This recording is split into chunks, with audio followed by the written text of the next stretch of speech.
नमस्कार. मी सारंग सुनील पांपटवार. मी मराठवाड्यामधील नांदेड जिल्ह्यातील जाम या गावचा मूळचा आहे. परंतु शिक्षणाच्या निमित्ताने मी सध्या नांदेड इथेच राहतो. व्यवसायाने तसा मी सॉफ्टवेअर डेव्हलपर इंजिनियर आहे. परंतु छंद म्हणून मी कविता आणि गीतलेखन, नाट्यलेखन अशा कला इतर गोष्टी करत असतो. तर लॉकडाऊनच्या काळात राष्ट्रवादी काँग्रेस पार्टी आणि MK स्टुडिओ आयोजित गीतलेखन व कथालेखन स्पर्धेचं एक पोस्टर माझ्यापर्यंत कडून आलं आणि त्यानंतर मी विचार केला की या स्पर्धेतून आपण काहीतरी आपलं जे साहित्य आहे ते समाजापर्यंत पोहोचवू शकतो आणि आपल्या साहित्याचा योग्य सन्मान त्यांच्याकडून होऊ शकतो. आणि ही माझ्यासाठी एक संधी होती, कारण लॉकडाऊनच्या काळात कलेला जो स्कोप आहे तो थोडा कमी झाला होता, कारण महत्त्वाच्या ज्या गरजा आहेत त्याच लोकांच्या पूर्ण होत नव्हत्या. त्यात कलेला कुठून आपण मेनस्ट्रीममध्ये आणणार. परंतु अशा काळात देखील राष्ट्रवादी काँग्रेस पार्टी आणि MK स्टुडिओ यांनी एक अत्यंत उत्तम असा उपक्रम राबवला आणि कलाकारांना एक संधी आणि एक व्यासपीठ मिळेल याची खात्री केली आणि त्यात मी सहभाग नोंदवला. आणि त्यानंतर मग गीतलेखन या स्पर्धेत मला प्रथम क्रमांक मिळाला आणि कथालेखन या स्पर्धेत तृतीय क्रमांक मिळाला. त्याबद्दल मी आयोजकांचे अत्यंत आभार मानतो. तर मी आता माझ्या प्रवासाविषयी बोलेन किंवा मी स्पर्धेसाठी कुठलं साहित्य आणि कशा पद्धतीचं साहित्य पाठवलं होतं याबद्दलही बोलेन. तर मुळातच लहानपणापासून मी ज्या बॅकग्राऊंडमध्ये वाढलो ते लिखाणासाठी पूरक होतं, कारण माझे बाबा जे आहेत ते जिल्हा परिषद शिक्षक आहेत आणि ते भाषा विषय शिकवतात.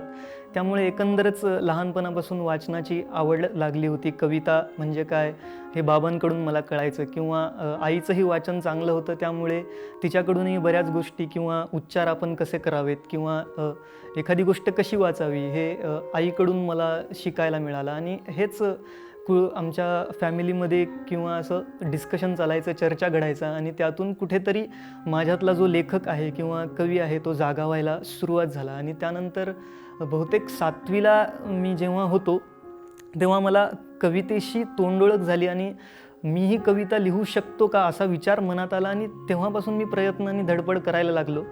आणि त्यानंतर मग जसा जसा सूर गवसत गेला किंवा ही जी स्पर्धा होती अशाच अनेक स्पर्धांच्या माध्यमातून, अनेक व्यासपीठांच्या माध्यमातून त्या कलेला प्रोत्साहन भेटत गेलं आणि मलाही वाटत गेलं की मी काहीतरी यात करू शकतो.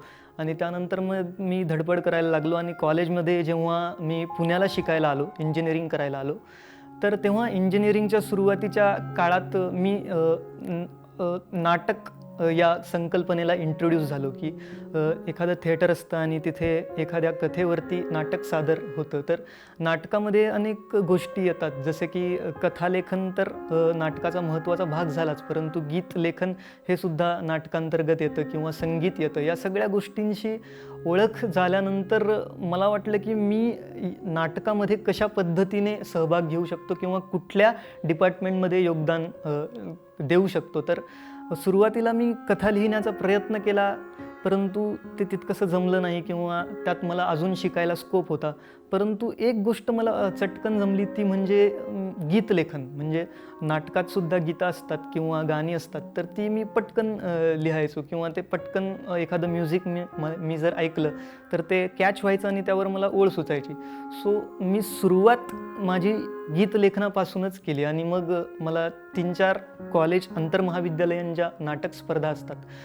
आत्ताच पुण्यामध्ये चालणारी पुरुषोत्तम करंडक स्पर्धा असेल किंवा फिरोदिया करंडक स्पर्धा असेल, तर यामध्ये मी 2-3 नाटकांसाठी गीतलेखन केलं प्रामुख्याने आणि एका नाटकासाठी कथालेखनसुद्धा केलं. तर यामधनं मग कथालेखन आणि गीतलेखन या दोन्ही बाजूंनी माझा प्रवास सुरू झाला आणि अजूनही तो सुरूच आहे की कुठली गोष्ट आपल्याला उत्तम जमते किंवा कुठल्या गोष्टीत आपण योग्य असा ठसा उमटवू शकतो, याचा जो प्रवास आहे तो प्रत्येक कलाकार घेत असतो. आणि जेव्हा त्याला कळतं की मी ही गोष्ट करू शकतो, या गोष्टीत माझा ठसा मी 100% उमटवू शकतो, हे जेव्हा त्याला कळतं तेव्हा खऱ्या अर्थाने त्याला दिशा भेटते.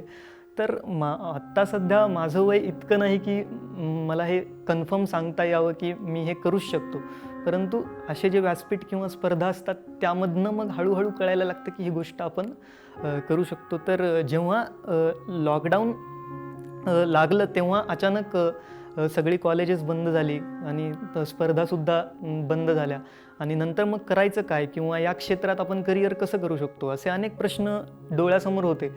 तेव्हा एकच ऑप्शन होता, एक तर म्हणजे जी मिळालेली डिग्री आहे त्यावर नोकरी करायची किंवा मग काही करायला नव्हतंच हातात. त्यामुळे नाईलाजाने मग नोकरी करायलाच लागली. आणि हे सुद्धा एक महत्त्वाची बाजू आहे की तुम्हाला काहीतरी पोटापाण्याचं जे साधन आहे ते मिळवावं लागतं आणि तुमचा जो कलेचा प्रवास आहे तो साईड बाय साईड चालू ठेवावा लागतो. तरच कुठेतरी मग एक बॅलन्स आणि समतोल साधला गेला पाहिजे कुठेतरी. आणि प्रवासाची दिशा जोवर आपली फिक्स होत नाही तोवर आपण धडपडत राहिलं पाहिजे, असाच विचार सध्या तरी मी करतोय. तर गीत लेखन स्पर्धेविषयी मी आधी बोलेन की मी कुठलं गीत या स्पर्धेसाठी पाठवलं होतं. तर आत्मनिर्भर भारता या शीर्षकाखाली मी गीत या स्पर्धेसाठी पाठवलं होतं. तर आत्मनिर्भर भारत ही कॉन्सेप्ट काय आहे मी थोडक्यात सांगतो की आता सध्याचा काळ हा जागतिकीकरणाचा आहे.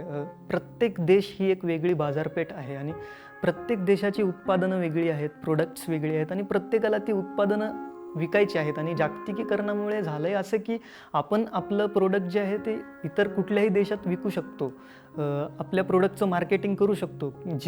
पूर्ण जगच एक खुली बाजारपेठ झाली आणि त्यामुळे प्रत्येक राष्ट्र आपली अर्थव्यवस्था भक्कम व्हावी यासाठी जास्तीत जास्त उत्पादन क्षमतेवर भर देऊ लागले आणि त्यांची उत्पादनं इतर राष्ट्रात विकू लागले.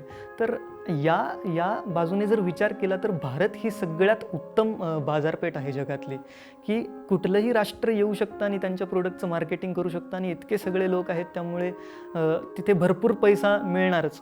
त्यामुळे भारतात इतर ज्या बाहेर देशातल्या परदेशी कंपन्या आहेत त्यांनी इतकी गुंतवणूक केली आणि त्यांचे प्रोडक्ट्स इतके विकायला लागले की आपल्या देशाचे जे उद्योगधंदे होते ते हळूहळू बंद पडायला लागले किंवा आपल्या देशातल्या तरुणांना जो रोजगार मिळायचा तो रोजगार मिळाला, परंतु आपण त्यांच्यासाठी काम करायला लागलो आणि त्यांचे उद्योगधंदे आल्यामुळे आपले उद्योगधंदे बंद पडले आणि आपल्याकडचा जो मेन रोजगार होता तोही हळूहळू कमी व्हायला लागला. परंतु असं नाही की तो पूर्णच कमी झाला, परंतु तो हळूहळू कमी व्हायला लागला कारण आपण इतर ज्या परदेशातल्या कंपन्या आहेत त्यांचे प्रोडक्ट्स विकत घ्यायला लागलो आणि हळूहळू असं झालं की आपण त्यांचे खिसे भरायला लागलो आपल्या पैशातनं आणि ते आपला गळा कापायला निघालेत, अशी परिस्थिती कुठेतरी निर्माण झाली. त्यावेळेस मग काय केलं पाहिजे जेणेकरून की आपल्या देशात आपल्या तरुणांना रोजगार मिळाला पाहिजे. तर आत्मनिर्भर भारत ही चळवळ सुरू झाली आणि या गोष्टीकडे मी एक चळवळ म्हणून पाहतो किंवा एक उत्तम विचार म्हणून पाहतो की आपण आपलं काहीतरी निर्माण केलं पाहिजे, आपले स्टार्टअप्स निर्माण केले पाहिजेत जेणेकरून आपल्या लोकांना रोजगार मिळाला पाहिजे, आपल्या लोकांना संधी मिळाली पाहिजे. तर हे प्रत्येक क्षेत्राच्या बाबतीत लागू होतं. कला क्षेत्र असेल किंवा IT कंपन्यांचं क्षेत्र असेल किंवा इतर उद्योगधंदे असतील, प्रत्येक क्षेत्रात आपण आत्मनिर्भर होऊ शकतो, आपलं काहीतरी त्यात आणू शकतो. तर मग एक कवी म्हणून मी या चळवळीकडे कसं पाहतो किंवा काय ही चळवळ आहे हे लोकांपर्यंत कसं पोहोचवू शकतो, यासाठी मी काय केलं पाहिजे असं मला वाटलं. आणि माझा एक मित्र होता, तो मला म्हणाला की आत्मनिर्भर भारत या चळवळीविषयी तुला काय वाटतं एक कवी म्हणून, किंवा तू काय करू शकतोस, कशा पद्धतीने या गोष्टीला योगदान देऊ शकतोस.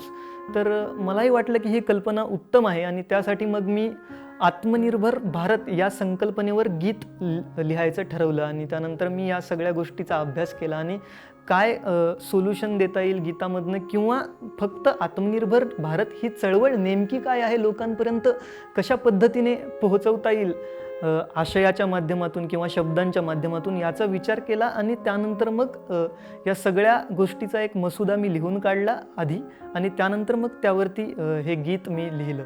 तर गीत लेखन म्हणजे काय हे मी थोडक्यात सांगतो की आता मी जो मसुदा काढला किंवा मी त्या गोष्टीची माहिती मिळवली की मला आत्मनिर्भर भारत या विषयावर गीत लिहायचं आहे, तर मग आधी मला त्या गोष्टीची संपूर्ण माहिती हवी की ती गोष्ट नेमकी काय आहे आणि मला माझ्या गीतातून काय पोहोचायचं आहे किंवा गीताचा नेमका आशय काय असला पाहिजे. तर या सगळ्या गोष्टीची माहिती जी मी आत्ता तुम्हाला सांगितली तीच, तर ती गोष्टी आधी आपल्याकडे एका गद्याच्या स्वरूपात असली पाहिजे आणि त्यानंतर ती गोष्ट एकदा का आपल्या डोक्यात असली की मग त्याचं आपण गीतामध्ये रूपांतर करू शकतो. म्हणजे एखाद्या गोष्टीवर आपल्याला गीत लिहायचं असेल तर त्या गीतामधून काहीतरी लोकांपर्यंत पोहोचायला हवं, किंवा एखादा असं जनरल काहीतरी शब्द टाकून, किंवा त्या म्युझिक आपल्याला एखादं मिळालं असेल त्यात आपण काहीतरी जनरल ज्या शब्दांना नादमाधुर्य आहे असे शब्द टाकून जर गीत लिहायला लागलो तर त्यातनं लोकांना काय मिळेल याची गॅरंटीच देता येणार नाही. त्यामुळे आधी आपण असा एक उत्तम विचार निवडला पाहिजे किंवा उत्तम आशय निवडला पाहिजे, आणि त्यावर आधारित आपण उत्तम ओळी, उत्तम शब्द, नादमाधुर्य तर गीत म्हणजे ती तर एक बेसिक जमेची बाजू आहे, ते तर असायलाच हवं, परंतु आशयसुद्धा त्या गीतात असला पाहिजे. काय ते गीत ऐकल्यानंतर लोकांना काहीतरी करण्याची प्रेरणा भेटली पाहिजे, किंवा लोकांच्या जीवनात काहीतरी चाललं असेल तर त्याला ते रिलेट करू शकले पाहिजेत, किंवा त्यांना ते गीत आधार वाटलं पाहिजे. अशा पद्धतीने आपण गीत लिहिलं पाहिजे. आणि परत हे झालं म्हणजे गीताच्या आशयाच्या दृष्टिकोनातून. आशय हा तुमच्या गीतात असला पाहिजे जेणेकरून लोकांना त्यातनं काहीतरी मिळालं पाहिजे. परंतु अजून एक गीत जेव्हा तुम्ही लिहिता तेव्हा एक महत्त्वाची गोष्ट असते, ती म्हणजे त्या गीताची रचना. तर कुठली रचना निवडली म्हणजे आपलं गीत इफेक्टिव्ह होईल हे आपल्यावरच असतं. तर मी आता सध्या माझा प्रवास सुरू झाला आहे, त्यामुळे अत्यंत बेसिक अशी रचना मी या गीतासाठी निवडली, की एक ध्रुवपद असलं पाहिजे, त्यानंतर खाली 3 कडवी असली पाहिजेत, आणि कोरससाठी काहीतरी पार्ट असला पाहिजे. तर हे झालं रचना. अशा अनेक रचना तुम्हाला गीताचा अभ्यास केल्यानंतर भेटतील, आणि त्या रचना तुम्ही तुमच्या कम्फर्टनुसार निवडू शकता, की तुम्ही कुठल्या रचनेत छान असं गीत लिहू शकता. तर मला वाटलं की हे बेस्ट आहे, की एक ध्रुवपद असलं पाहिजे आणि 3 अंतरे असले पाहिजेत. अंतऱ्यावरनं आपण ध्रुवपदावर गेलो पाहिजे. तर एक जनरल स्ट्रक्चर असं मी या गीताचं ठेवलेलं आहे. आणि परत अजून एक गोष्ट असते जी सध्या मला खूप मिसिंग वाटते, ती म्हणजे कुठलंही गीत हे वृत्तात जर असेल, वृत्त म्हणजे काय तर रिदम. म्हणजे आता या गीताचा रिदम काय आहे तर 4x4x4x3 असा एक रिदम आहे. तर या रिदममध्ये मी ते गीत लिहिलेलं आहे. तर गीताचा जर रिदम आपण लिहितानाच जर ठरवला तर मग कंपोज करताना किंवा त्याला म्युझिक देताना ते जरा बरं पडतं. तर हे एक असंच रचनेच्या अनुषंगाने मी गोष्ट सांगितली, की वृत्ताचा अभ्यास हवा, आशयाचा अभ्यास हवा, काय पोहोचवायचं हे आपल्याला माहीत हवं.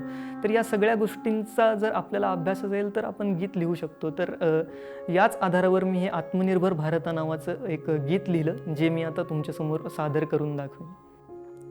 वेळ ही झंकारण्याची सोडूया सैलावने, वेळ ही झंकारण्याची सोडूया सैलावने, संकटांना लावूया घालायला लोटांगणे, आपुल्या डोई धरूया आपुली वृंदावने, दृढ निष्ठेने स्वदेशीची करू पारायणे, चेतवूया येथल्या मातीतली संपन्नता, या चला घडवू उद्याच्या आत्मनिर्भर भारता, या चला घडवू उद्याच्या आत्मनिर्भर भारता.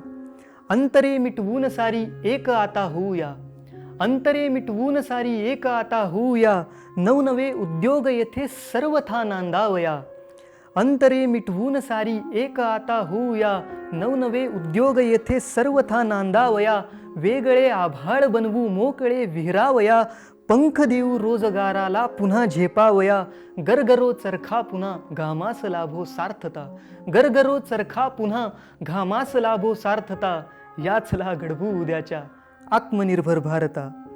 दे सुरक्षित तू किनारा आत्मनिर्भर भारता, दे सुरक्षित तू किनारा आत्मनिर्भर भारता, दूर कर अंधार सारा आत्मनिर्भर भारता, तूच दुरितांचा सहारा आत्मनिर्भर भारता, तूच अनिकेतास थारा आत्मनिर्भर भारता.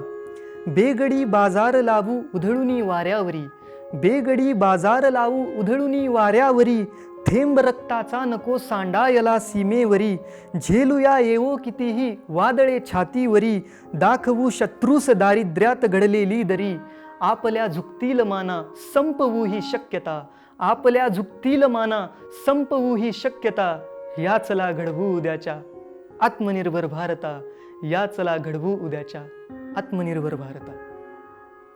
तर सदरील कथालेखन स्पर्धेसाठी मी जी कथा पाठवली होती त्या कथेचं शीर्षक आहे लोकमान्यांच्या पाऊलखुणा. तर कथेच्या शीर्षकावरूनच तुम्हाला समजले असेल की कथा कोणाविषयी आहे किंवा कोणाच्या विचारावर आधारित आहे. तर लोकमान्य टिळकांनी गणेशोत्सव सुरू केला हे आपल्या सगळ्यांना माहीत आहे.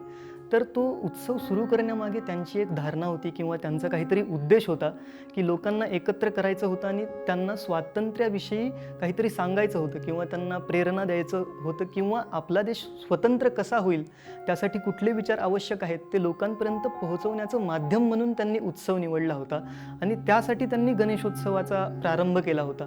परंतु कुठेतरी मग ही जी उद्दिष्ट आहेत किंवा ही जी ध्येय आहेत जी लोकमान्य टिळकांनी डोळ्यांसमोर ठेवली होती ती काळाच्या ओघात लुप्त होत गेली किंवा आपल्याला त्या उद्दिष्टांची गरज राहिली नाही किंवा असं काहीतरी झालं जेणेकरून त्या गोष्टीचा विसर पडला आणि गणेशोत्सव जो आहे त्याला एक उत्सवाचं स्वरूप प्राप्त झालं. म्हणजे निव्वळ उत्सव किंवा फक्त आपण साजरा करायचा म्हणून करतो किंवा तो का करायचा हे आपल्याला समजत नाही. तर सध्या या उत्सवाला गणेशोत्सवाला फक्त उत्सवाचं स्वरूप प्राप्त झालं आहे. म्हणजे त्यातनं लोक फक्त दिखावा करतात किंवा आमचा गणपती कसा मोठा किंवा आमच्या गणपतीची उंची इतकी आहे, तुमच्या गणपतीची उंची कमी आहे किंवा आमच्या मंडळाचं स्टेटस इतकं आहे, तुमच्या मंडळाचं स्टेटस त्या तुलनेत कमी आहे किंवा आमच्याकडे DJ वाजतो, तुमच्याकडे वाजत नाही, तुमची मिरवणूक छोटीच आहे. अशा अनेक नको त्या प्रश्नांना किंवा नको त्या मुद्द्यांना या उत्सवात स्थान मिळायला लागलं आणि परत स्टेटससाठी हा उत्सव साजरा होऊ लागला. किंवा असंही नाही, बऱ्याच ठिकाणी चांगल्या पद्धतीने देखील हा उत्सव साजरा केला जातो किंवा या उत्सवाचं स्वरूप जे लोकमान्य टिळकांनी लक्षात घेतलं होतं ते आजही लोक टिकवण्याचा प्रयत्न करतात. परंतु असे लोक फार कमी उरले आहेत. तर अशाच एका कॅरेक्टरविषयी मी ही गोष्ट लिहिली आहे, ज्याला वाटतं की लोकमान्यांचे जे विचार आहेत किंवा लोकमान्य टिळकांचा जो उद्देश आहे या उत्सवाची सुरुवात करण्यामागचा, तर तो अजूनही टिकला पाहिजे किंवा त्या उद्देशाला लोकांनी किमान लक्षात तरी घेतलं पाहिजे असं ज्यांना वाटतं असे लोक अजूनही आहेत. त्यामुळे मी त्यांना म्हटले की त्या लोकांना मी पाऊलखुणा अशी उपमा दिलेली आहे की लोकमान्यांच्या विचारांवर चालणारे जे आजच्या काळातले लोक आहेत ते खरोखर टिळकांच्या पाऊलखुणा आहेत किंवा लोकमान्य टिळकांचे विचार जे आहेत ते जिवंत ठेवण्याचा प्रयत्न करणारे लोक आहेत. तर अशाच एका कॅरेक्टरविषयी माझी कथा आहे, ज्याला वाटतं की लोकमान्य टिळकांनी ज्या उद्देशासाठी या उत्सवाचा आरंभ केला तो उद्देश टिकला पाहिजे. आणि परत असं नाही की आज आपल्याला स्वातंत्र्याविषयी बोलायला लागेल किंवा स्वातंत्र्याविषयी लोकांना सांगायला लागेल, परंतु असं आहे की अनेक इतर गोष्टीसुद्धा आहेत की आता मी म्हणलो की आज आत्मनिर्भर भारत ही एक नवीन चळवळ सुरू झाली आहे. तर गणेशोत्सवाच्या माध्यमातून आपण आत्मनिर्भर भारत ही चळवळ लोकांपर्यंत पोहोचू शकतो किंवा आजच्या काळात आपल्या देशाला काय आवश्यक आहे किंवा लोकांना स्वातंत्र्याचं जे महत्त्व आहे जे राहिलेलं नाही ते परत एकदा आपण कसं पटवून देऊ शकतो. तर अशा उपक्रमांच्या माध्यमातून किंवा अशा उत्सवांच्या माध्यमातून आपण या प्रश्नांना उत्तर देऊ शकतो किंवा अशा मुद्द्यांना आपण लोकांपर्यंत पोहोचवू शकतो. तर ते कुठेतरी होताना दिसलं पाहिजे आणि इतर ज्या फक्त दाखवण्याच्या गोष्टी आहेत किंवा दिखाव्यासाठी ज्या गोष्टी केल्या जातात त्या कुठेतरी मागे पडाव्यात असं मला असं वाटलं आणि त्यामुळे मी ही कथा लिहिली. आणि ही कथा मी जवळपास 3 किंवा 4 वर्षापूर्वी म्हणजे मी जेव्हा 11वी-12वीत होतो तेव्हा लिहिली. आणि ती कथा लिहिण्यामागे जो मोह होता तो हे जे मला सांगायचं ते तर होतंच, परंतु जे मी इतर आजूबाजूला पाहतो त्याचा एक इम्पॅक्ट होताच, परंतु माझी लेखनशैली जी आहे तीही लोकांपर्यंत पोहोचली पाहिजे. त्यासाठी त्या अनुषंगाने सुद्धा मी ही कथा लिहिली. त्यामुळे त्यात जरा भरजरी शब्द असतील किंवा जरा उपमा असतील किंवा अलंकारिक अशा भाषा असेल हे तुम्हाला दिसून येईल. कारण तेव्हा मी सुरुवात केली होती लिखाणाला आणि लिखाणाला आपण जेव्हा सुरुवात करतो तेव्हा आपण भाषेच्या सौंदर्याच्या मोहात पडून ते लिखाण करत असतो. तर आता मी ही कथा फार पूर्वी लिहिली होती त्यामुळे मीही त्या अनुषंगाने ही कथा लिहिली आहे. तर ही कथा मी तुमच्यासमोर आता सादर करतो. तर माझ्या कथेचं नाव आहे लोकमान्यांच्या पाऊलखुणा. लोकमान्य टिळकांचे चित्पावन सद्भक्त म्हणून गावात प्रचलित असलेले शहाणे गुरुजी लुगुलुगू पावले टाकत विद्याविहार विद्यामंदिराकडे निघाले असताना त्यांची भिरभिरती नजर विहिरीमध्ये मनमुरादपणे पोहण्याचा आनंद लुटणाऱ्या मुलांकडे सरकली. शाळेला दांडी ठोकून मजामस्तीत बेधुंद झालेल्या त्या मुलांना पाहून गुरुजींच्या तळपायाची आग मस्तकात शिरली. अगदी तावातावाने झपाझप पावले टाकत येणाऱ्या गुरुजींना पाहून भंबेरी उडालेल्या मुलांनी स्वतःला कसेबसे सावरून घेतले. अगदी तावातावाने झपाझप पावले टाकत येणाऱ्या गुरुजींना पाहून भंबेरी उडालेल्या मुलांनी स्वतःला कसे बसे सावरून घेतले. गुरुजींनी मुलांना शाळेत जाण्याचा प्रेमपूर्वक उपदेश केला व मुलांची नाके मुरडलेले चेहरे पाहून लगोलग शाळेत जाण्याचा आदेशच फरमावला. त्यातील एक खोडकर मुलगा पुढाकार घेत म्हणाला, सर, काय शाळा करताय? आम्ही जर शाळेत गेलो तर गणपती बाप्पांच्या आगमनाची जय्यत तयारी कोण करणार? आपल्या गावाच्या पूर्ववत परंपरेचं काय होणार? आणि त्यातल्या त्यात यावेळेस आम्ही साऊंड सिस्टीमच्या भन्नाट आयोजनासह विद्युत दीपांचा झगमगाट आणि फटाक्यांची आतषबाजी देखील करणार आहोत. त्याचं काय होणार? त्या मुलाच्या प्रश्नांची उत्तरे प्रश्नातच देत गुरुजी म्हणाले, अरे, तुमच्या या दिखाव्यामुळे ध्वनी प्रदूषण, वायू प्रदूषण होऊन पर्यावरणाचा ऱ्हास होतोय. त्याचं काय? असल्या या गणेशोत्सवामुळे आमच्या पूजनीय टिळकांचे विचार चक्क पायदळी तुडवले जातात. त्याचं काय? अरे, जर खरोखर गणेशाची आराधना करायची असेल तर मातीचे गणपती बनवा आणि त्या गणपती बाप्पाजवळ जराशी अक्कल मागा, अक्कल. पोरांनी तोंडे वेंगाडत गुरुजींकडे जाणीवपूर्वक दुर्लक्ष केले व वर्गणी मागायला निघाले. गुरुजी एकट्यातच बरळत राहिले, अरे, कसली ही पिढी, टिळकांना समजूनच घेत नाही मुळी. आमच्या टिळकांचा गणेशोत्सव एका नव्या पर्वाची सुरुवात होती, पण आजच्या पिढीचा अट्टाहास म्हणजे त्याच पर्वाचा ऱ्हास वाटतोय. आज दिवसभर वर्गणी गोळा करण्यासाठी पायपीट केल्यामुळे मुलांचा चांगलाच घामटा निघाला होता. सायंकाळची वेळ होती. जमलेली मुले वर्गणी मोजण्यात गर्क होती. बाजूलाच असलेल्या रिकामटेकड्या लोकांची कुजबूज कानावर पडली न पडली तेवढ्यात गुरुजी गरजले, अरे वेड्या गावकऱ्यांनो, गणपतीच्या उंचीची नको तर विकासाची स्पर्धा व्हायला हवी. विसरले हे लोक आमच्या टिळकांना, विसरले. वेडे गुरुजी म्हणून गावकऱ्यांनी त्यांना रामराम ठोकला.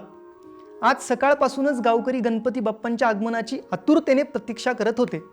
मुलांच्या गोंगाटाने अख्खा गाव दुमदुमून गेला होता. पण या उत्साहाच्या वातावरणात शहाणे गुरुजी औपचारिकता म्हणून सहभागी झाले होते. चेहऱ्यावरती हास्य असले तरीही मनात मात्र प्रचंड अस्वस्थता होती. आपले गाव देखील शहरासारखे उदासीन झाले आहे ही खंत गुरुजींच्या मनात हेलकावे खात होती. एकत्रीकरणापेक्षा चढाओढ जास्त होती. मूर्ती आता मूर्ती नसून ते एखाद्याच्या श्रीमंतीचे व अहंकाराचे प्रतीक बनले होते. गुरुजी एकटक पाहत उभे होते, विचारांमध्ये डुंबून गेले होते. पहिल्या दिवशीच गणपती बाप्पांची आरती उरकली गेली. त्याआधी पहिल्या आरतीचा मान कुणाला यावरून गावातील 2 पाटलांमध्ये बरीच बाचाबाची झाली. त्यानंतर माईकसाठी देखील दोघा तिघांनी वाद घातला. गुरुजी कोपऱ्यातून सर्व काही उदासवानेपणाने न्याहाळत होते. घरी परतल्यानंतर देखील दूरदर्शनवरील गणेशोत्सवाच्या त्याच रटाळ बातम्यांनी गुरुजींचा जीव आंबून गेला. ते स्वतःशीच ओरडले, ज्या महात्म्याने या उत्सवाचा पायंडा घालून दिला त्याच्या नावाचा साधा उच्चार देखील हे करत नाहीत. या कृतज्ञ लोकांना टिळकांच्या विचारांचं विस्मरणच झालंय जणू. दुसऱ्या दिवशीची ही आरती झाली. मुलांचे खेळ चालू झाले. तितक्यात आपापल्या मुलांची बाजू घेत आयांनी दुसऱ्या दिवशीची ही आरती झाली. मुलांचे खेळ चालू झाले. तितक्यात आपापल्या मुलांची बाजू घेत आयांनी हमरी तुमरी सुरू केली. मंडपाच्या बाजूला काही बेवडे आपल्याच धुंदीत नाचत होते. उच्चभ्रू पाटील मिशी कुरवाळत गावातील एका गरीब बापुड्याची खेचत होते. हा सर्व सावळा गोंधळ 2 लोक मोठ्या निष्पाप भावनेने पाहत होते. एक म्हणजे आपले गुरुजी आणि दुसरे म्हणजे गणपती बाप्पा.